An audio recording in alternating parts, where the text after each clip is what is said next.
Mesdames et messieurs, chers invités, honorable assistance, bienvenue à ce Ftour Invest et opportunités au Maroc, organisé par le groupe Ecomédia, un événement qui met en lumière les dynamiques d'investissement et les opportunités économiques dans nos territoires.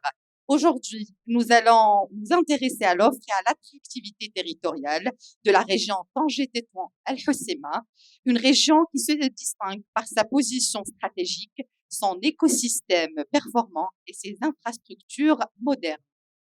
Et sans plus tarder, mesdames et messieurs, on va ouvrir et entamer notre premier panel consacré à l'offre et à l'attractivité territoriale de la région Tanger-Tétouan-El Hoceima. Ce panel nous permettra d'explorer ensemble les leviers de la compétitivité de la région, les dispositifs mis en place pour accompagner les investisseurs, ainsi que les défis et les perspectives de développement. Nous avons le plaisir d'accueillir, mesdames et messieurs, experts et acteurs institutionnels engagés dans cette dynamique. Et j'ai le plaisir d'inviter sur scène, mesdames et messieurs, Monsieur Yassine Tazi, directeur général du CRI Tanger-Tétouan-El Hoceima, Monsieur Ahmed Bennis, directeur général de Tanger Medson, Monsieur Rabi Khamdichi, directeur général des services conseils de la région, et Monsieur Jamil Ouazzani, directeur marketing et intelligence stratégique, port de Tangéville. Messieurs, alors pour ce panel, je ne pourrais pas dire mesdames et messieurs, je suis la dame, la seule, et je vais accueillir messieurs. Allez-y, prenez place. Bonjour messieurs, Ramadan Karim, Sahou Salama et à toute l'assistance ici sur place. Et bien sûr, on va devoir faire vite, concis, précis, direct. Comme ça, on arrivera à plein dedans pour le ftour, Inch'Allah, qu'on va déguster ensemble, je dirais. Et alors, première question pour Monsieur Yassine Tazi, directeur général du CRI de Tanger-Tétouan-El Hoceima. On va être concret parce qu'aujourd'hui, on parle opportunité, on parle attractivité de la région et on parle surtout investissement parce que c'est l'investissement qui fait l'emploi et qui fait, je dirais, le boost, le vrai boost de la région. Concrètement, quand un investisseur prospecte avant de prendre la décision de s'installer dans cette belle région. Quels sont, selon vous, les principaux facteurs, je dirais, d'attractivité de cette région et aussi, qui connaît bien sûr une importante dynamique d'investissement, je dirais, au niveau national et au niveau international. Merci beaucoup, Islaine. Bonjour à tous.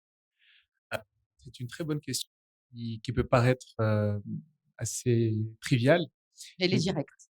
Elle est directe. Mais c'est vrai qu'aujourd'hui, la décision d'investir n'est pas une décision émotionnelle, c'est une décision rationnelle qui s'appuie sur des comparatifs, sur des KPI, sur des indicateurs de performance, sur des critères très précis que les entreprises mettent en concurrence d'une région à l'autre, d'un pays à l'autre, et sur lesquels justement nous sommes tous très sensibles pour renforcer l'attractivité et la compétitivité de la région. Donc, je vais vous dire peut-être certaines choses qui vont vous paraître évidentes, mais qui sont importantes. Et je vais aussi vous dire un peu ce qui ressort un peu d'une enquête qui a été menée auprès des investisseurs de la région, surtout étrangers, pour justifier ou non leur choix d'implantation au niveau de la région. Il y a, je dirais, peut-être 5-6 grands facteurs d'attractivité de la région qui distinguent la région au niveau national et à l'international. Le premier, c'est la position géographique. Ça paraît évident, et c'est vrai qu'aujourd'hui, être la porte de l'Afrique, être à 14 kilomètres de l'Europe, à travers le détroit de Gibraltar, qui est le deuxième passage maritime le plus fréquenté au monde, est un atout non négligeable parce que qui dit une position géographique un peu géostratégique et centrale, voilà, permet justement aujourd'hui de faciliter un certain nombre d'opérations, que ce soit sur le côté logistique ou autre. Et donc, la position géographique est un facteur important.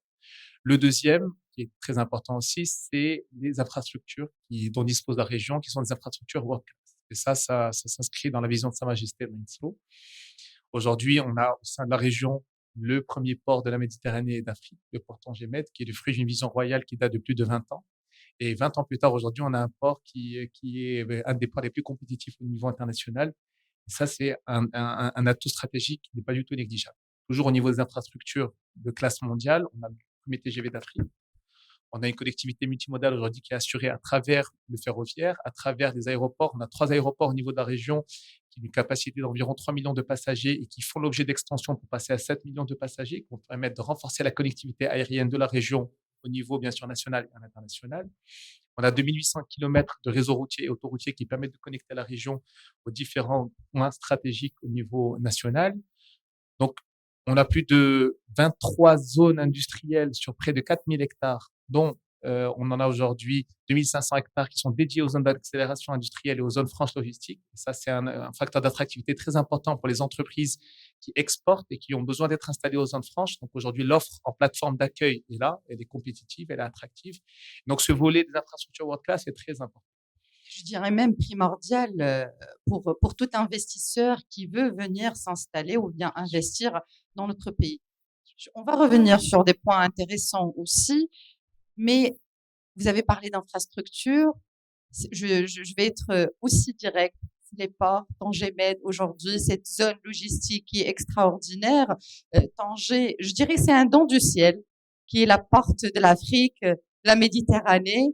Il y a tout, mais aussi il y a tout un effort qui a été fait pour développer toutes ces infrastructures.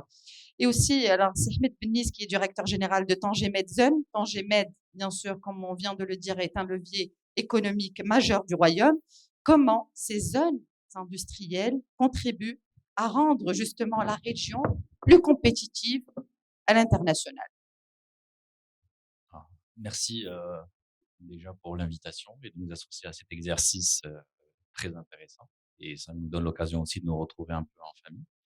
Donc, Tangemed, effectivement, a été un levier de développement extrêmement important pour la région, pour le Maroc et pour le continent africain. Donc, en 2003, le démarrage des travaux nous donnait déjà des prémices d'un avenir prometteur. Et la succession de ces réalisations nous permettent aujourd'hui d'avoir une certaine satisfaction par rapport à ce qui a été réalisé. Au niveau du complexe portuaire, avec les indicateurs récents, aujourd'hui, on se positionne sur les chaînes de valeur mondiales et on est 19e au niveau mondial, donc avec une connexion directe avec plus de 186 ports à travers le monde. Nous sommes troisième port au niveau mondial en termes de performance. Et si vous voulez, la réussite de ce port, qui est non seulement un port de transbordement, mais aussi un port qui est dédié à l'import-export pour le Maroc. Donc, l'avènement de ces zones industrielles vient renforcer le positionnement de ce port. Et c'est la raison pour laquelle que c'est la stratégie qui a été initialement dédiée pour le développement de ce grand projet nous permet aujourd'hui d'avoir une approche intégrée. Donc, on intègre les volets logistiques avec des volets industriels, avec le développement de l'infrastructure, avec le développement des compétences. Et puis, bien évidemment, ces composantes aujourd'hui représentent la proposition de valeur que nous mettons aujourd'hui en avant pour promouvoir la région, pour promouvoir le Maroc, et puis pour qu'on puisse aussi se positionner en tant qu'acteur, euh, pas des moindres, parce que nous sommes de plus en plus identifiés, nous sommes dans le radar de l'ensemble des investisseurs et des grands équipementiers, en tout cas pour le secteur automobile ou pour le secteur aéronautique. Et notre compétition aujourd'hui est plus de l'autre côté de la Méditerranée, et plus avec des plateformes ou des zones économiques qui sont aujourd'hui très, très avancées en matière de développement. De toute façon, tous les atouts sont là, justement, pour qu'un investisseur vienne et s'installer justement dans la zone, je dirais dans la région Tanger, Tétouan, Al-Fossima. On va rester port.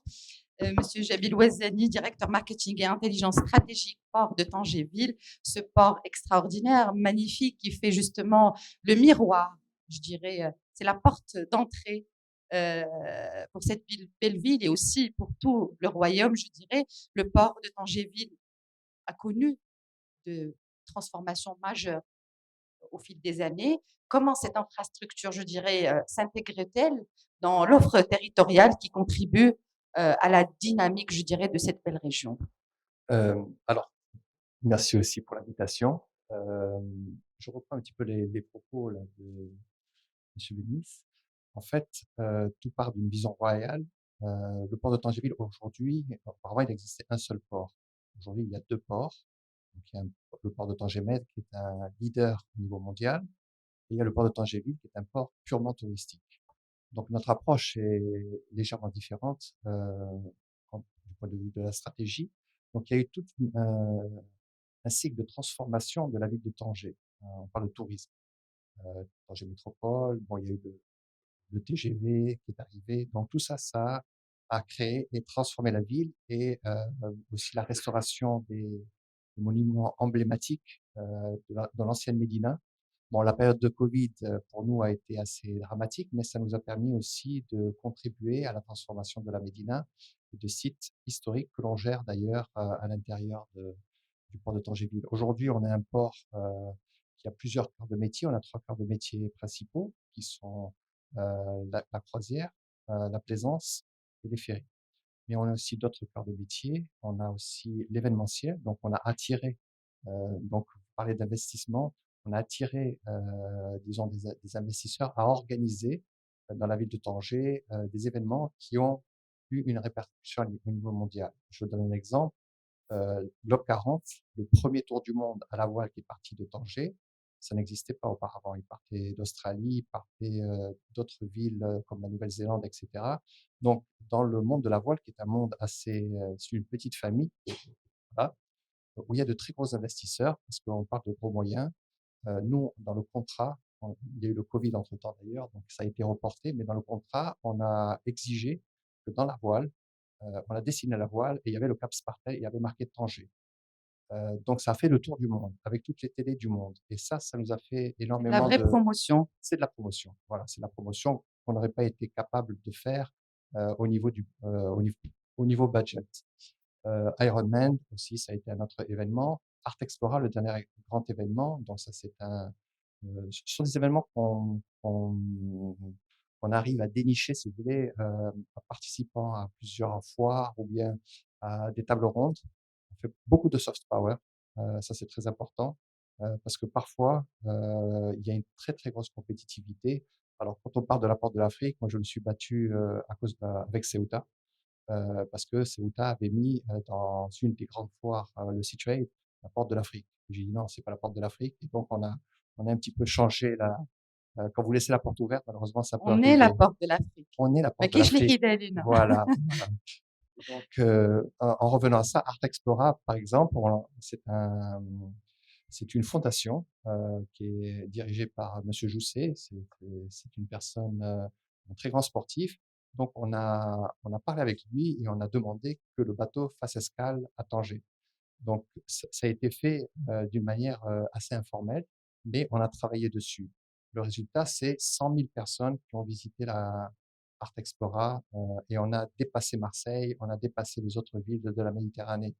Voilà. Et ça nous fait énormément de visibilité. On a eu le Louvre qui a prêté des œuvres de Miro. Donc, c'est assez incroyable, chose qu'on n'aurait pas pu faire nous non plus. En revenant un petit peu sur la partie des investissements, je vous dis, on fait beaucoup de soft power. Nous, on invite. Parce qu'aujourd'hui, Tanger, les gens qui viennent à Tanger, qui viennent visiter Tanger Med, par exemple, on a fait On est beaucoup plus concentré Tanger ou bien c'est toute la région Alors, nous, on travaille sur la région. Moi, je vends la destination, je vends le Maroc. Surtout quand je participe aux foires de la croisière, je vends la destination Maroc. Comme le fait l'Espagne, comme le fait la France, comme le fait l'Italie, etc.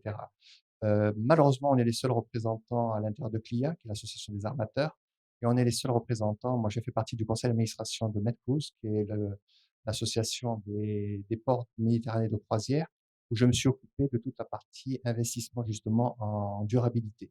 Donc, j'ai fait toute la stratégie et on a fait une étude là-dessus pour faire un état des lieux, parce qu'on n'avait pas un état des lieux en fait. Et le port de Tanger-Ville est bien positionné en ce sens. Vous savez que malheureusement, je reviens sur la durabilité, après je m'arrête, il y a des lois qui passent au niveau européen et on peut pas ne pas adhérer. Voilà, on est obligé de le faire, surtout quand vous avez une société de croisière qui arrive, qui veut faire une programmation, donc on nous pose des questions.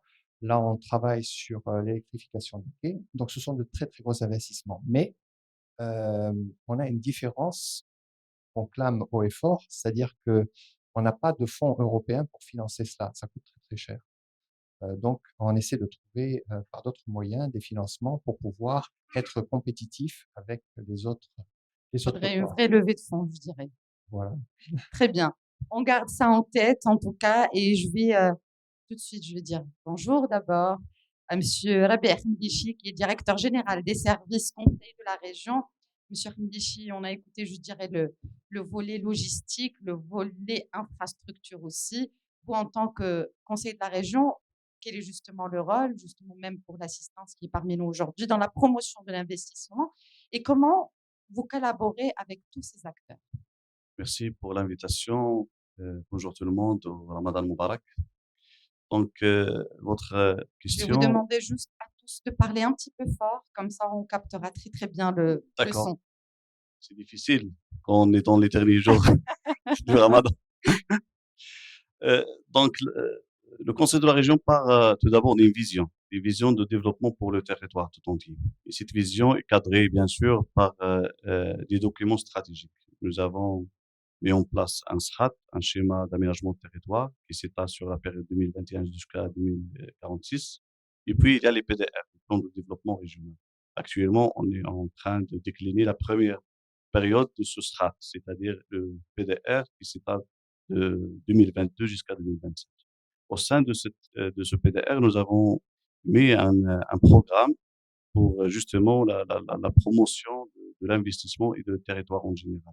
Notre PDR s'articule sur 5 axes stratégiques, un volet dédié au développement et il accapare à peu près 50% du budget total du PDR. Notre PDR est estimé aux alentours de 20 milliards de dirhams, avec une contribution propre de 6 milliards du Conseil de la région. Et bien sûr, les autres parties prenantes, que ce soit les ministères ou bien les établissements publics, et contribuent avec 14 milliards de dirhams. Et bien sûr, 50% de ce montant est dédié aux projets économiques pour améliorer l'offre d'investissement au sein de la région. Il y a bien sûr le volet économique, il y a le social, le culturel, et 2 axes transverses, un axe dédié au développement durable et un axe dédié à la coopération et à la gouvernance. Donc, dans le cadre de ce premier axe qui est dédié au développement économique, nous avons mis en place certains programmes. Il y a tout d'abord, vous avez tous mentionné l'importance d'améliorer et de développer encore plus l'infrastructure.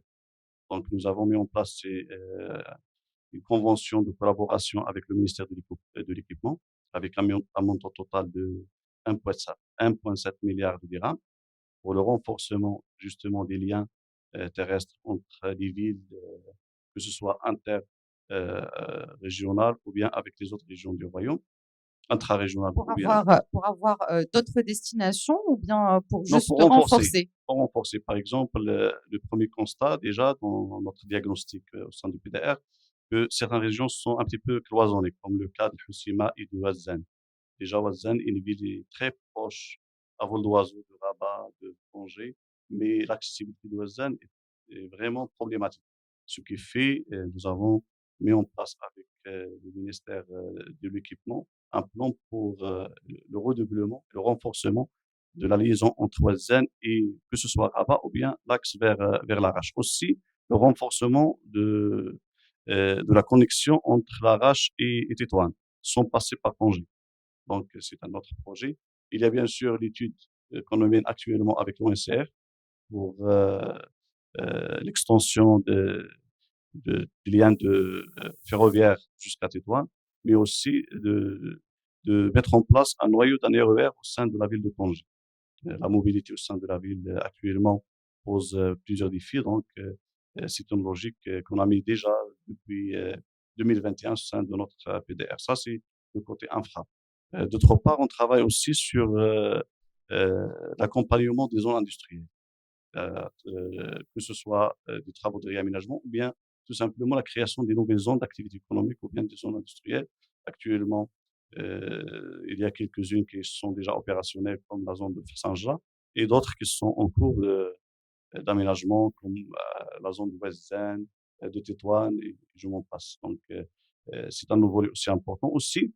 Et parmi les actions qu'on est en train de décliner au sein de notre territoire, bien sûr, je vais revenir par la suite à l'aspect coopération, mais nous avons déjà mis en place un fonds d'appui pour les entreprises au niveau de la région en collaboration justement avec le Centre régional d'investissement, la Wilaya et la PDN, pour présenter un levier pour les investisseurs, surtout de petite taille. C'est-à-dire, ça peut arriver à une subvention à 30% de fonds perdus. C'est très important pour les entreprises qui comptent développer leur business au sein de leur territoire avec, bien sûr, une orientation création d'emplois et en respectant les vocations territoriales des provinces. Ça s'appelle comment ce programme? Nordev, c'est le fonds d'appui à investissement au niveau de la région de Tanger Tétouan Hussein. Nous voulons aussi orienter l'investissement pour renforcer les vocations. Parce que le diagnostic dans notre région, les provinces, ils ont des spécificités. Ouazzane, Pacha, Ouancha, Hussein.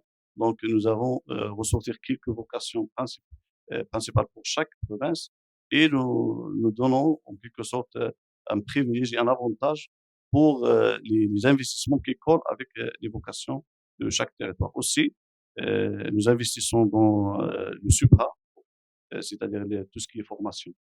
Nous avons contribué à raison de 100 millions de dirhams dans la mise en place de la cité des métiers et de compétences et aussi 2 centres de formation professionnelle. Le premier à l'Arrache et le deuxième à Ouazzane avec un montant total à peu près de 90 millions de dirhams. Donc, nous essayons de mettre en place des profils adéquats pour qu'on puisse capter les projets et bien sûr assurer la promotion et l'attractivité de notre territoire. Aspect gouvernance, vous avez posé la question sur comment nous organisons au sein de notre région. Bien sûr, il y a la loi déjà.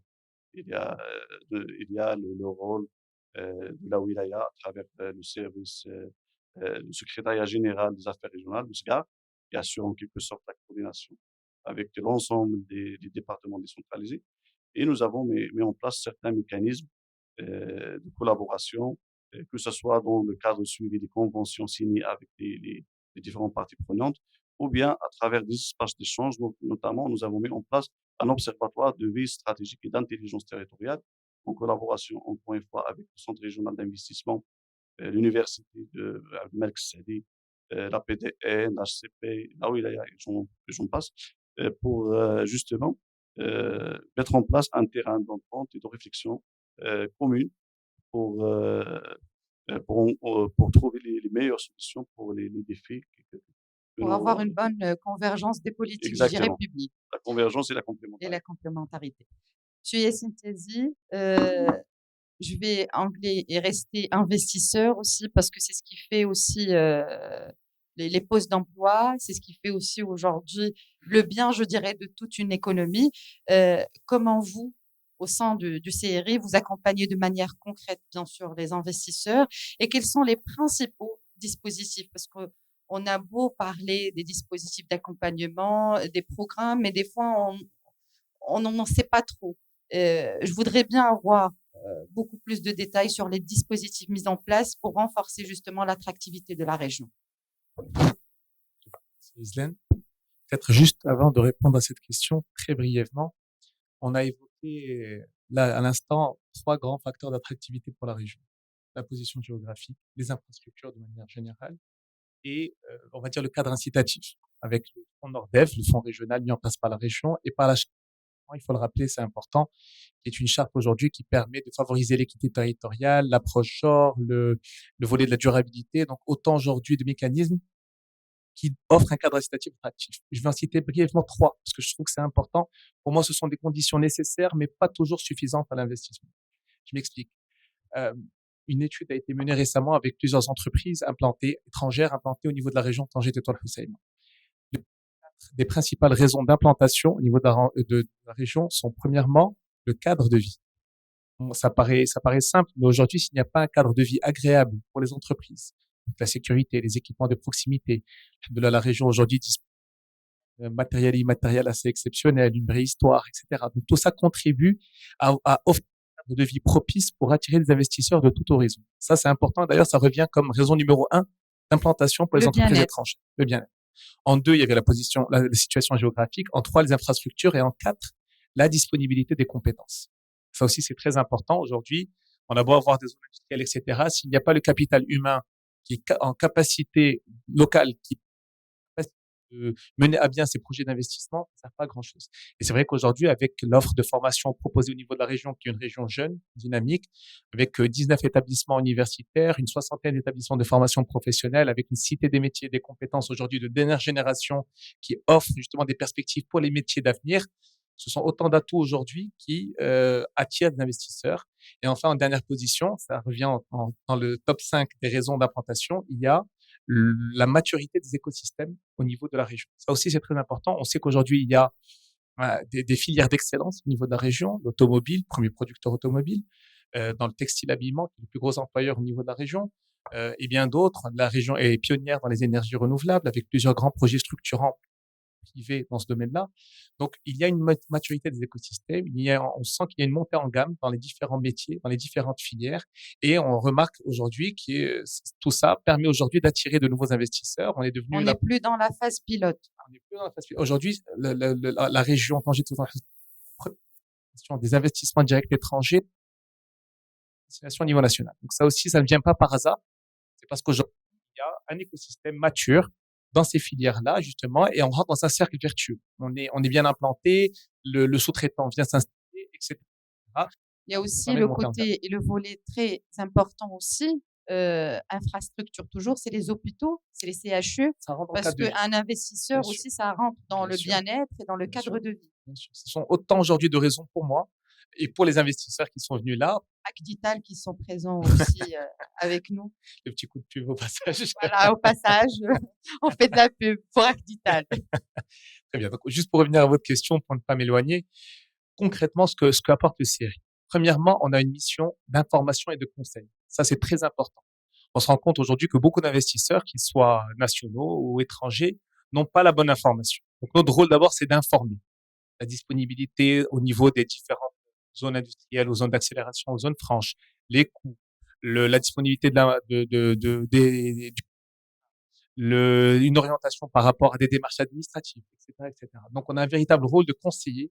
Et justement, aujourd'hui, on a un peu à l'instar des banques, je vois qu'il y a des banques présentes parmi nous aujourd'hui, on a mis en place depuis plus de 4 ans maintenant déjà ce qu'on appelle les SPOC, les Single Point of Contact. Donc, en fait, ce sont les chargés d'affaires qui ont un portefeuille de projets d'investissement et qui sont là avant tout pour conseiller et orienter les investissements. Donc ça, c'est le rôle de conseil et d'information est très important. Notre organisation aujourd'hui est centrée sur le métier du SPOC, qui est le front office pour les investisseurs. Donc avec comme le guichet unique. Sur ce volet du conseil, c'est très important.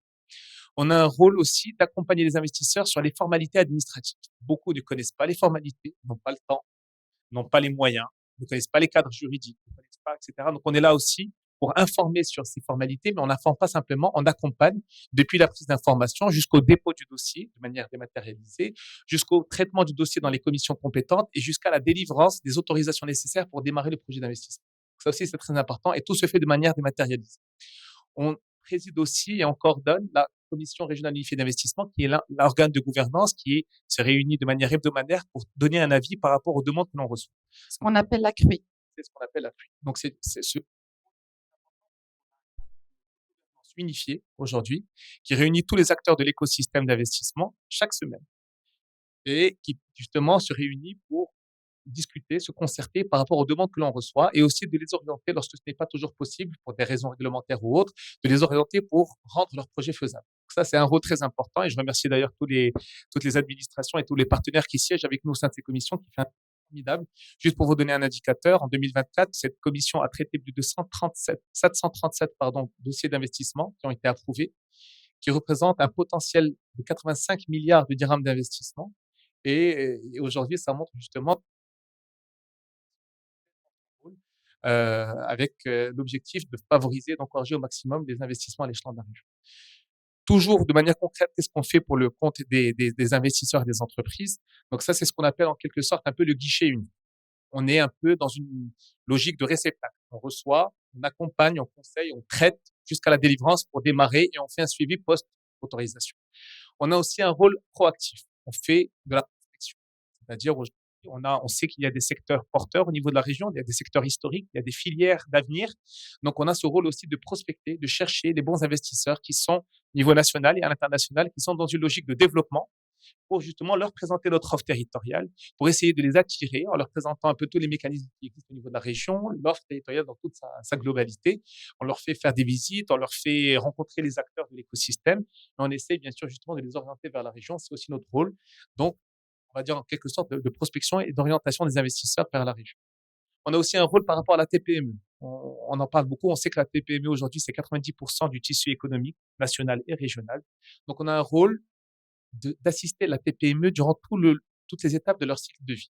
Depuis la phase d'idéation, lorsqu'on est un jeune porteur de projet ou bien une start-up qui démarre, justement, donc on met en place des programmes qui favorisent l'incubation et le développement des projets. Le dernier en date qu'on met en place avec nos partenaires, c'est le Territorial Development Challenge, le TDC, qui a pour objectif d'accompagner les jeunes porteurs de projets qui ont des idées de projets innovantes dans différents secteurs. Donc, on définit des thématiques chaque année.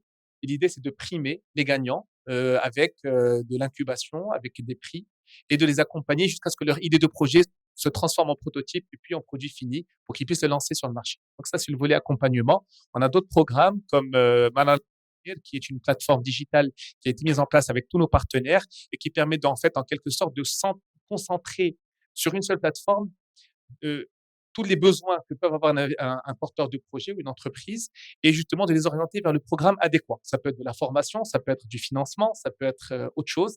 Donc, à travers cette plateforme digitalisée, on accompagne les entreprises selon leurs besoins.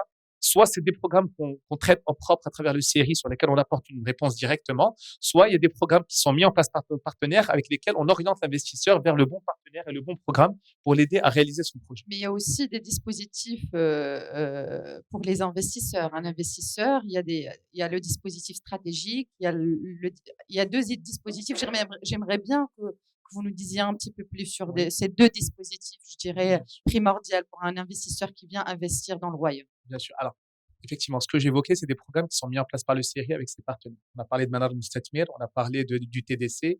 Il y a aussi la InvestChanger Academy, qui est un programme de formation sur les bases de l'entrepreneuriat qui est mis en place avec nos partenaires, notamment l'ANAPEC, l'OFPPT, la Chambre de commerce et bien d'autres, la région. Et on sillonne toutes les provinces de la région pour donner des formations sur les bases de l'entrepreneuriat.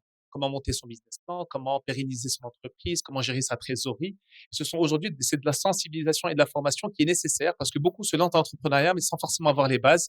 Et vous le savez, il y a un indicateur qui est assez triste qui est que, en moyenne, une entreprise nouvellement créée a une durée de vie de 3 ans. Donc, on est là pour essayer justement en tout cas, de maximiser ces bénéfices. Sur le volet des dispositifs, effectivement, ce qu'il faut savoir, c'est qu'aujourd'hui, la charte de l'investissement, c'est aussi aujourd'hui fait l'objet d'une déconcentration depuis janvier 2025. Donc ça, c'est une bonne nouvelle pour gagner en célérité. Aujourd'hui, tous les projets d'investissement qui sont inférieurs à 250 millions de dirhams sont gérés au niveau de la région, depuis l'éligibilité au prix d'investissement jusqu'à la contractualisation et jusqu'au déboursement. Donc ça va permettre d'apporter beaucoup de célérité par rapport peut-être à un système, on va dire, qui était plus centralisé et encore une fois, d'avoir un seul interlocuteur pour l'investisseur qui est le CRI. Donc ça, c'est effectif depuis janvier 2025. On a tenu nos premières commissions dans ce sens. Et donc là, ça, c'est quelque chose de très positif. Ça, c'est le dispositif, on va dire, classique, général, que l'on connaît pour les projets qui sont supérieurs à 50 millions de dirhams et 50 emplois. Depuis quelques jours, on va dire, en tout cas, dans quelques jours, il sera mis en place le dispositif dédié à la TPME. Et donc, parce que c'était, on va dire, un dispositif qui manquait dans le maillon dans la chaîne. Il y avait effectivement les projets qui dépassaient 50 millions de dirhams. Il y a les projets stratégiques qui sont supérieurs à ce montant-là. Mais effectivement, quid de la TPME qui est l'essentiel du tissu économique.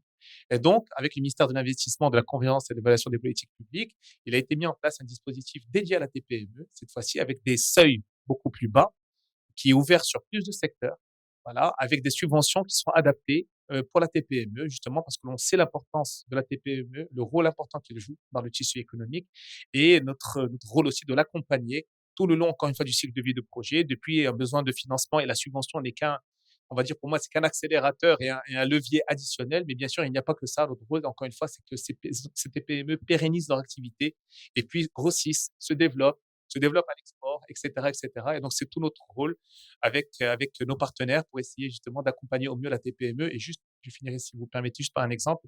Aujourd'hui, on est très à l'écoute aussi des industriels et des entreprises de la région. Très important d'être à l'écoute. Dernier exemple en date, c'est qu'aujourd'hui, on sait qu'il y a des enjeux très importants sur la décarbonation. On le sait. Ce n'est plus juste un concept. Aujourd'hui, l'Union européenne, qui est notre premier partenaire commercial, d'ici quelques années, va mettre en place la taxe carbone à l'export. Et donc aujourd'hui, ça remet en cause directement la compétitivité de nos entreprises, sachant que 80% de notre chiffre d'affaires industriel au niveau de la région est destiné à l'export. Donc c'est mécanique. Et donc, pour pouvoir accompagner les entreprises de la région à répondre à ces enjeux et faire face à ces enjeux de la décarbonation, on a signé récemment un partenariat avec la SFI, la Société financière internationale de la Banque mondiale, dont l'objectif principal, c'est de mettre en place des écoparcs industriels au niveau de la région, donc des parcs de dernière génération qui sont alimentés en énergie verte, qui vont permettre justement de répondre aux besoins de décarbonation. Mais il y a également un volet assistance technique pour accompagner les industriels de la région, pour trouver des solutions techniques adaptées à leur entreprise, pour assurer la transition énergétique, mais également des solutions financières avec la SFI. Et je sais que le secteur bancaire aussi commence à être sensible à ça, parce qu'aujourd'hui, mettre en place des solutions de transition énergétique coûte de l'argent. Et donc, il faut bien financer cette transition énergétique. Donc, à travers ce partenariat, notre objectif est très concret. On n'est pas sur du partenariat, on est sur des choses très concrètes. C'est comment faire en sorte que les entreprises de la région réussissent cette transition et qu'ils puissent continuer leur exportation sans être embêtés, en guillemets, par cette taxe carbone aujourd'hui qui va réellement être un enjeu important pour la compétitivité des entreprises de la région. Merci beaucoup en tout cas pour tous ces éclaircissements. Monsieur Ahmed Bennis, directeur général de Tanger Medzen. On a parlé justement infrastructure, maintenant aussi TPME. Et je voudrais bien savoir, parce que tout à l'heure on a parlé d'attractivité, quels sont selon vous les secteurs les plus attractifs pour les investisseurs dans Tanger Medzen?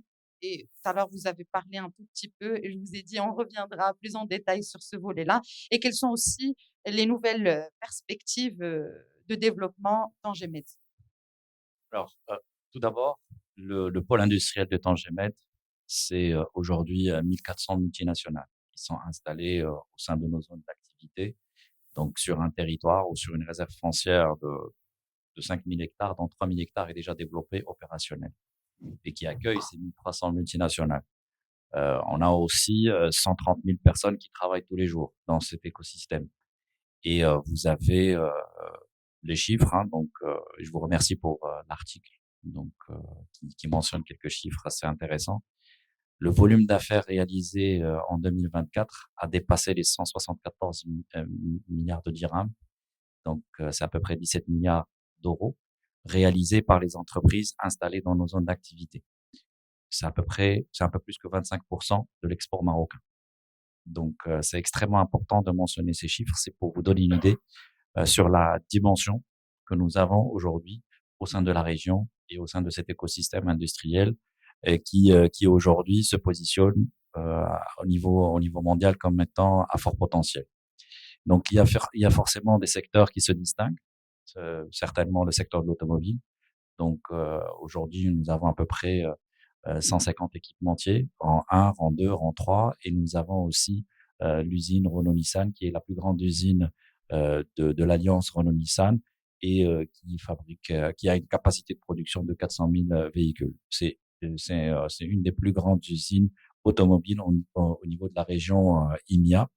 Et cet écosystème automobile aujourd'hui nous permet d'avoir une intégration industrielle qui dépasse les 65%, ce qui est relativement un très très bon niveau comparativement à ce qu'on peut retrouver dans des pays voisins tels que l'Espagne, le Portugal ou d'autres pays.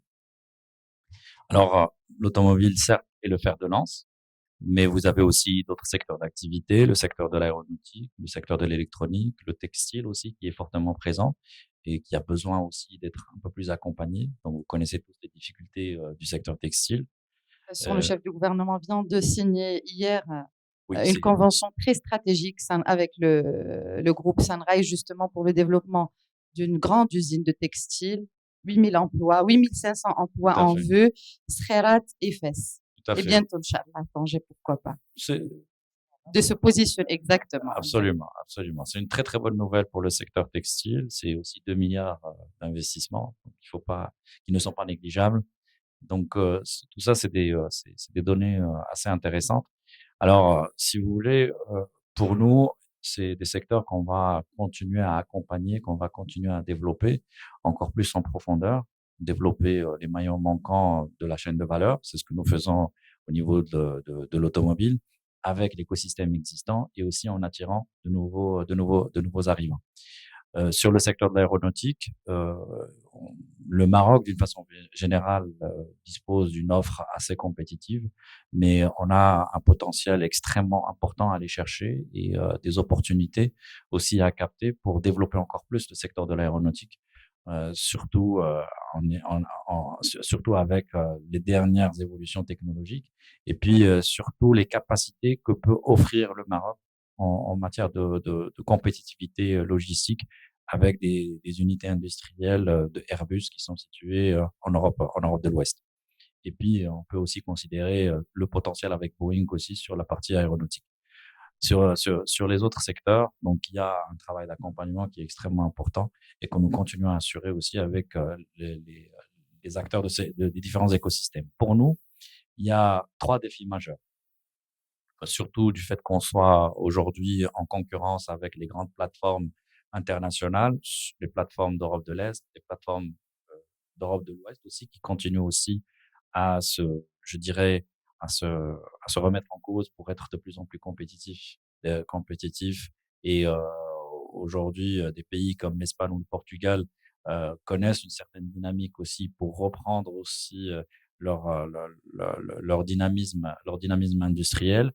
Nous sommes aussi en concurrence avec les plateformes mexicaines, avec des plateformes asiatiques. Donc ça, c'est le positionnement de Tanger Medzones. Ça, c'est le positionnement de Tanger au niveau de l'échiquier industriel au niveau mondial. C'est avec ces gens-là qu'on se compare. C'est avec ce type de profil de zone économique qu'on fait des benchmarks aujourd'hui.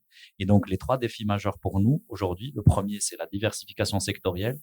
Je pense que avoir une bonne base automobile, c'est très bien.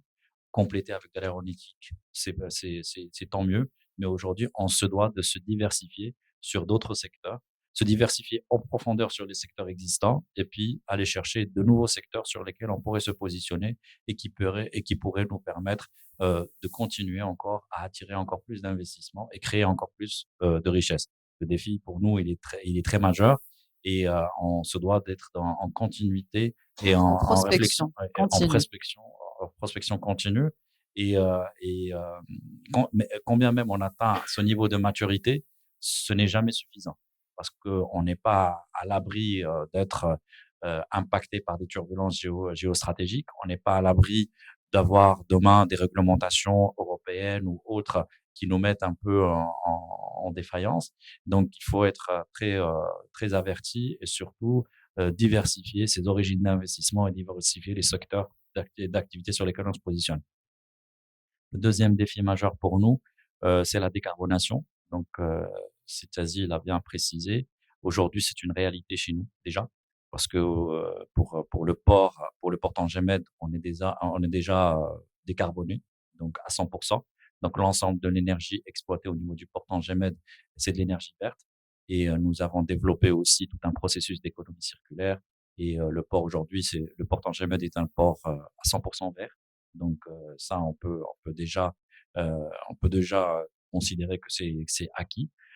Pour la zone de Tanger Automotive City, ça le sera d'ici fin 2025, début 2026. Donc une adduction en électricité à partir d'énergie renouvelable. Nous avons plusieurs projets en cours et nous avons la possibilité, de par la loi et aussi de par les prérogatives que nous avons, d'être distributeurs d'électricité au sein de nos zones. Ça, c'était un impératif extrêmement important pour les industriels installés dans nos zones parce que, comme l'a dit Sitazi, si ces entreprises-là n'ont plus accès au marché, parce qu'il y aura des restrictions, les restrictions sont déjà là, si elles n'ont plus accès au marché, ben, c'est tout simplement le déclin industriel et un impact extrêmement négatif sur notre développement. Donc, pour nous, il n'y avait pas d'autres alternatives que celle d'offrir aujourd'hui en termes d'infrastructure, en termes d'accompagnement, les dispositifs nécessaires. On souhaite élargir cette action à d'autres zones d'activité et c'est ce que nous essayons de faire aussi avec les autorités compétentes. Dernier défi, qui n'est pas des moindres, c'est je dirais pas la digitalisation parce que la digitalisation c'est c'est comme l'eau, c'est comme l'électricité. Si vous n'êtes pas digitalisé, ben donc on va vous dépasser. Mais aujourd'hui, on dépasse ce concept de digitalisation. Pour nous, c'est carrément la vulgarisation de l'outil digital dans nos activités au quotidien. C'est ce que nous faisons aussi bien au port qu'au niveau des zones d'activité. Tous les escales des navires sont digitalisés, les gestions de priorité, le tracking des marchandises, la gestion des flux marchandises au niveau du port et au niveau des zones d'activité sont digitalisées à 100%. La digitalisation des accès, c'est aussi important. Mais j'aimerais juste préciser pourquoi est-ce qu'on le fait. Parce que c'est pas juste pour faciliter, pour C'est faciliter. aussi aux normes internationales et Au-delà de aussi tout ça, mais au-delà de tout ça, c'est des outils d'aide à prise à prendre les bonnes décisions. Aujourd'hui, si on fait de la quantification ou de la comptabilité matière de nos flux, c'est aussi pour identifier les origines des imports. Et en identifiant les origines des imports, on identifie qui sont aujourd'hui nos investisseurs cibles. Parce que si on continue à importer certaines commodities, c'est que il y a un problème. Ces commodities devraient être localisées localement. Et donc, à travers cet outil digital, ça nous permet aussi d'avoir une perspective commerciale et d'avoir un soutien et un support pour prendre des décisions stratégiques importantes. extraordinaire, en tout cas, ce tour d'horizon. On était vraiment en immersion. Monsieur Jamil Ouazani, directeur marketing et intelligence stratégique port de Tanger-Ville. Justement, on a parlé de décarbonation, de tout ce volet aussi port, surtout logistique. Aussi, vous, au niveau du port Tanger-Ville, quels sont les projets qui sont en cours justement pour renforcer la compétitivité, bien sûr, du port et faire de ce port un hub, je dirais, incontournable pour la région et pour Donc, aussi les investisseurs, bien sûr. d'accord, merci. Tout d'abord, le projet de reconversion a comme objectif de faire de Tanger-Ville un port leader en Méditerranée sur la croisière et la plaisance. Alors, je rebondis un petit peu sur ce qu'a dit Monsieur Tsazi. Je vais parler des croisières, des ferries et de la plaisance. Alors, au niveau croisière, comment se fait le choix d'une destination? Comment l'armateur choisit une destination? D'abord, la sécurité, c'est le number one. C'est-à-dire qu'on a des responsables sécurité qui viennent en incognito et qui regardent. Ensuite, il y a les outils d'intelligence qui sont utilisés. Il y a des plateformes qui analysent un petit peu les niveaux de sécurité et la perception des populations. Donc, nous, on utilise aussi, c'est un petit peu mon métier, l'analyse de la perception de nos clients. Donc, client, je parle, ça peut être un croisiériste, ça peut être un plaisancier, ça peut être un passager face ferry. Donc, j'analyse le taux de satisfaction, j'analyse si c'est un repeaters, etc., etc. Mais surtout, ce qui nous intéresse, c'est l'expérience client. Donc, notre plan stratégique est basé sur l'expérience client. Il y a également un contact direct, parce que les infrastructures, on est en train de développer, bon, je vais vous en parler aussi, il y a un contact direct avec les intervenants. J'ai un contact permanent avec les armateurs et avec les différents services pour savoir de leur côté s'il y a des best practices et des bad practices.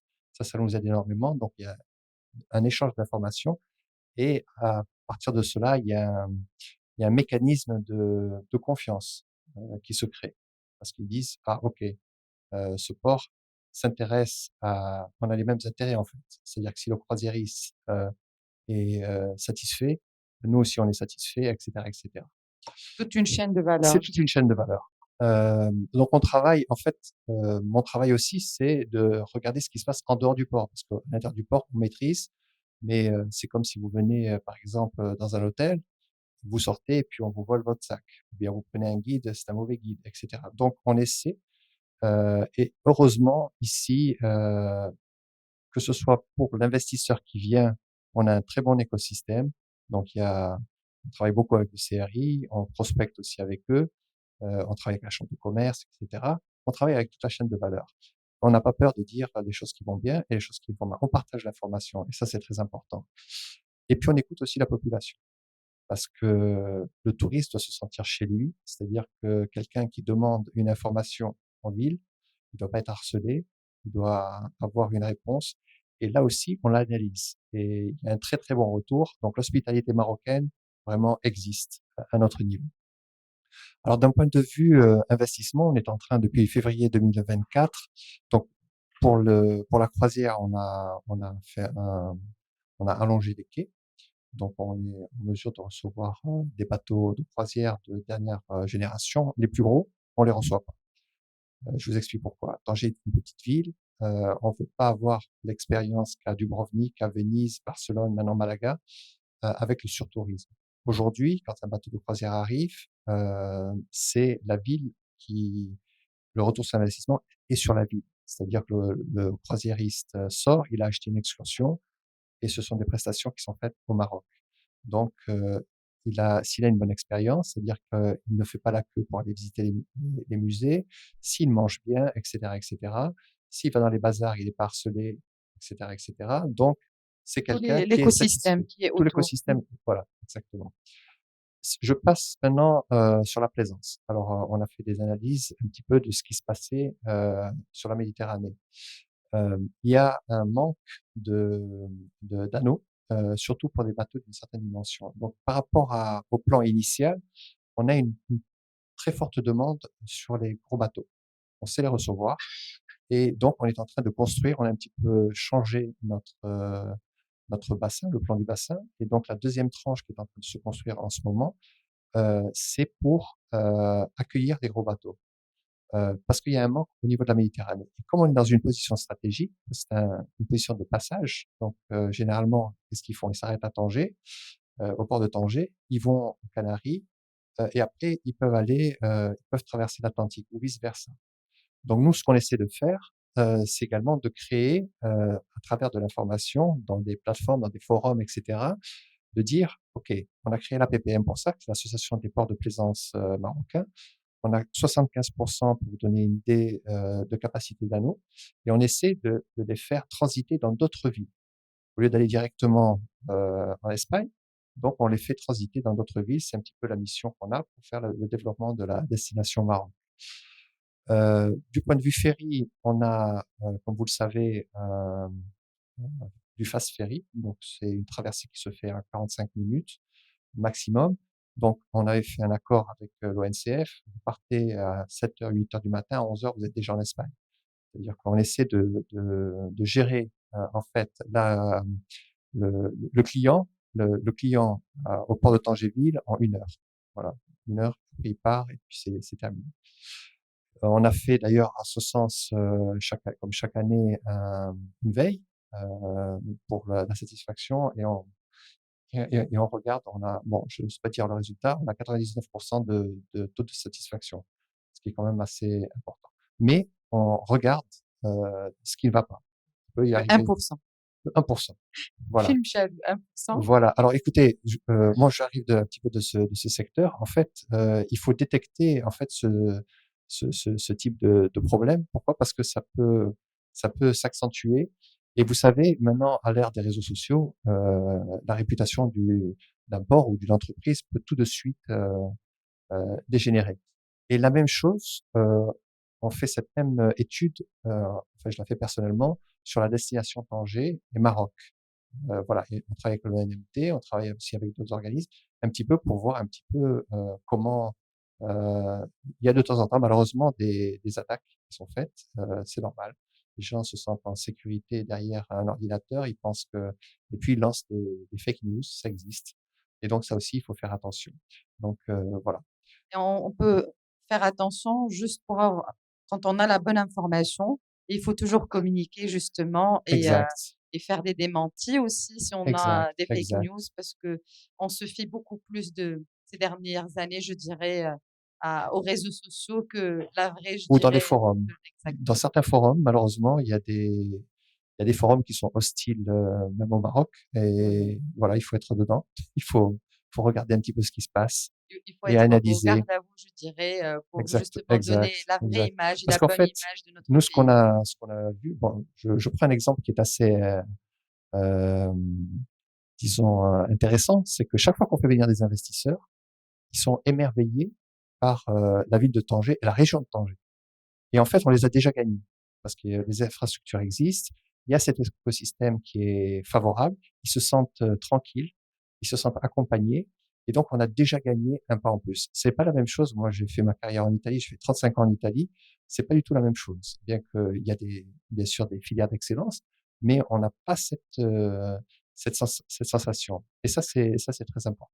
وما Voilà. جيناش وصلنا لعروسة الشمال juste comme ça. Voilà. Voilà. Merci beaucoup, merci.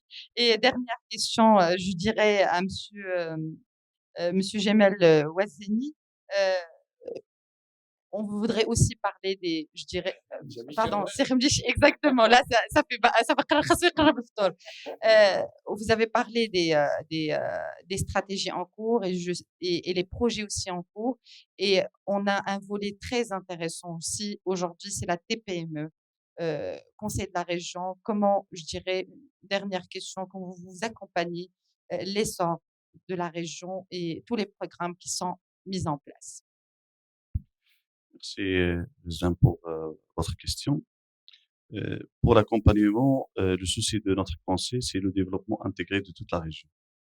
Et bien sûr, nous avons un constat qui est là, euh, c'est que la région, c'est 7 000 km². Ce n'est pas uniquement Tanger, son bassin. Donc, il faut garder Toute la région. en l'esprit qu'il s'agit d'un acte de développement qui doit concerner toute la région. Donc, nous avons 146 communes, plus d'une centaine ce sont des communes qui ont connu une décroissance démographique entre le recensement de 2014 et 2024. Ceci pour dire que il faut garder justement l'élan industriel, tertiaire, pour l'extrême nord de la région, le chapeau, Azela, Tanger, Madère-Tunisie, Tétouan, mais aussi de mettre en place un plan d'accompagnement pour l'arrière-pays. Surtout les provinces qui ne sont pas, qui n'ont pas bénéficié des retombées de la dynamique de développement de notre région. En l'occurrence, Sima, une grande partie du Chaouen, Ouazzane, et aussi le rural de l'Arche. Ce qui fait, on ne peut pas s'amuser de mettre des zones industrielles dans chaque commune ou bien chaque province, mais notre conseil essaie d'accompagner le développement économique de ces régions à travers des programmes dédiés, c'est-à-dire la mise en place des plateformes de commercialisation des produits de terroir, favoriser l'économie sociale et solidaire, favoriser la culture des coopératives, mettre en place des outils d'accompagnement des coopératives au niveau de toute la région. Et ce sont des choses qui donnent effectivement des résultats extraordinaires, surtout pour les femmes. Les femmes, c'est de l'impact réel et tangible. Donc, il faut garder à l'esprit que pour nous, notre mission est de d'abord garder l'élan industriel de notre région, mais aussi mettre sur les rails le développement de l'arrière-pays des autres zones, surtout les zones montagnardes et les zones rurales de la région. En gros, c'est ça notre vision pour le développement intégré de notre région. En tout cas, merci messieurs. J'étais ravie de vous accompagner dans ce premier panel. Encore une fois, tout ce développement ne peut se faire sans l'engagement, je dirais, de tous les acteurs institutionnels et privés essentiels pour renforcer l'attractivité territoriale, l'attractivité de cette belle région. Merci pour ces échanges, messieurs, et au plaisir. Merci.